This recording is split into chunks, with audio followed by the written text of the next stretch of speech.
জীবনাবসান হল রাজ্যের বরিষ্ঠ সাংবাদিক তথা সম্পাদক প্রদীপ দত্ত ভৌমিকের।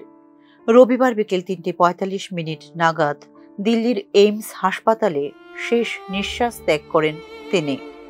গত কয়েকদিন আগেই শারীরিক অসুস্থতাজনিত কারণে দিল্লির এইমস হাসপাতালে ভর্তি হয়েছিলেন প্রদীপ দত্ত ভৌমিক। গত প্রায় ৭২ ঘন্টা ধরে ভেন্টিলেশনে ছিলেন প্রদীপ দত্ত ভৌমিক। রাজ্যের প্রভাতী দৈনিক সংবাদ পত্রিকার বার্তা সম্পাদক হিসেবে দীর্ঘদিন দায়িত্ব পালন করেছেন প্রদীপ দত্ত ভৌমিক। তাঁর মৃত্যুতে শোক প্রকাশ করেছেন মুখ্যমন্ত্রী ডক্টর মানিক সাহা। বেশ কিছুদিন ধরে দিল্লির এইমস এ চিকিৎসাধীন ছিলেন তিনি। তাঁর এবং তাঁর পরিবারের সঙ্গে নিয়মিত যোগাযোগ রাখছিলাম আমি।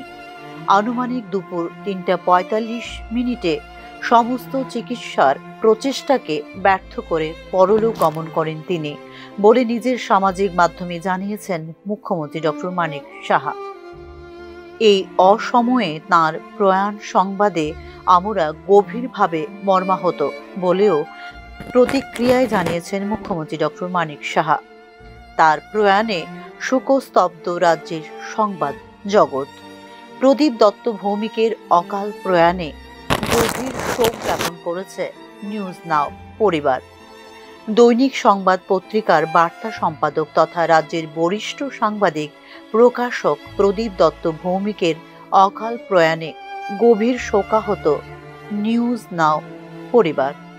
তার প্রয়াণ সংবাদে গভীরভাবে মর্মাহত নিউজ নাও টেলিভিশন চ্যানেল এবং www.newsnow.ind.in এর কর্মীবৃন্দ বলে এক শোক বার্তায় জানিয়েছেন নিউজ নাও এর নির্বাহী সম্পাদক ডক্টর বিশ্বেন্দু ভট্টাচার্য।